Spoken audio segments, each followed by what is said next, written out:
Saat ini, COVID belum selesai dengan baik di Indonesia. Mari kita bedah satu-satu akar masalahnya. Pertama, dapat dipastikan bahwa melihat COVID hanya pandemik masalah kesehatan, bukan alat perang. Itu membedakan cara pandang dan action tindakan setelahnya. Newmind mengatakan jauh-jauh hari bahwa COVID di awalnya political tool. Karena itu, sejak tahun lalu harusnya pendekatannya adalah warfare demi kemanusiaan atau humanitarian. Oke lah, karena old mind yang berkuasa dianggap pandemi flu biasa itu COVID dan tidak melakukan strategi menggunakan kekuatan diplomasi serta political toolnya ke internasional. Lalu COVID menjadi economic warfare setelah political warfare untuk menjatuhkan satu orang yang bernama Trump dan tujuan mengendalikan dunia atas nama globalis cabal. Economic warfare ini perang ekonomi di mana perangnya adalah perebutan vaksin. Perang selalu merebutkan sesuatu atas nama hajat hidup sebuah bangsa atau negara. COVID yang sejauh ini di Indonesia memukul dunia pariwisata, memukul dunia retail, dan memukul dunia high touch atau wilayah yang banyak bersentuhan manusia. Hal ini memukul 30% bisnis yang memang aslinya atau naturalnya adalah kebanyakan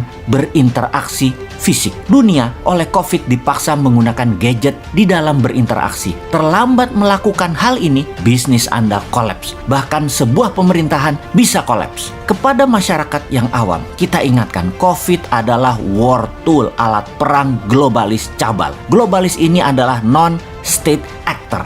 Non-state actor adalah sebuah tindakan yang berdampak negatif yang bertujuan untuk keuntungan ekonomi bagi pelakunya. Saat ini globalis cabal yang disebut non-state actor tersebut. Dan tujuannya sekali lagi, kendali kekuasaan di banyak wilayah. Lalu siapa kaki tangan agen globalis di Indonesia? Ini yang terjadi saat ini, yang pimpinan puncak pemerintahnya tidak melihat karena dia adalah orang baik-baik yang polos, yang sudah diingatkan ratusan kali bahwa orang di sekelilingnya yang menjalankan tugas pemerintahan itu tidak kompeten untuk zaman perang ekonomi kemarin dan perang biologi sekarang. Sementara banyak putra bangsa yang lebih baik tidak dipakai. Begini Bapak pejabat, kita buka informasinya. Salah satu kaki tangan globalis di Indonesia itu jangan-jangan BP POM.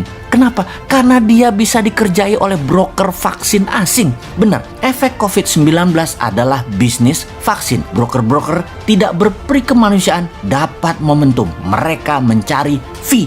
Broker itu agen globalis yang bekerja keras agar menang perang untuk kendali vaksin di Indonesia. Mau bukti? Kita melihat vaksin Nusantara yang belum juga mendapatkan izin BP POM. Vaksin Nusantara adalah embrio terapi futuristik yang menakutkan semua broker vaksin asing. Lalu apa langkah agen asing tersebut? Jangan sampai vaksin Nusantara dapat izin karena broker vaksin asing akan merugi. Apa yang dilakukan oleh pejabat teras BP POM yang dikendalikan oleh broker asing tersebut? Ini mungkin sekali loh. BP POM mempertahankan status quo market vaksin. Broker Pfizer, Sinovac, Moderna, AstraZeneca terganggu kalau vaksin-vaksin produksi dalam negeri dapat izin. Di arena bisnis, it's survival of the fittest. Vaksin Nusantara akan mati bila tidak tahan dengan serangan para broker vaksin agen globalis. Kalau tidak didukung BPOM, pastinya akan mati vaksin Nusantara tersebut.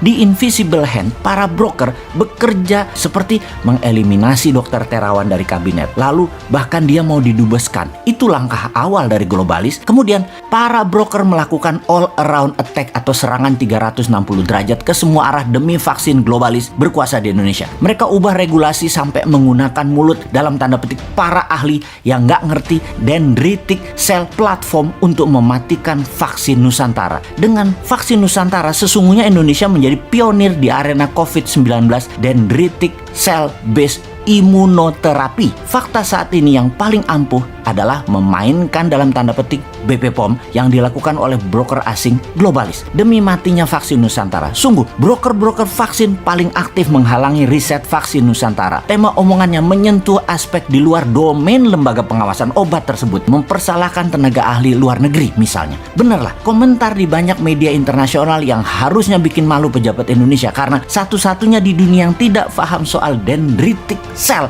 hanya BP POM. Publik saat ini confirm melihat BP POM berfungsi sebagai perpanjangan tangan broker yang menguasai pasar vaksin, dan herannya kok didiamkan perilaku membela asing ini. Jadi semoga difahami bila hashtag bubarkan BP POM marah kemarin di platform media sosial.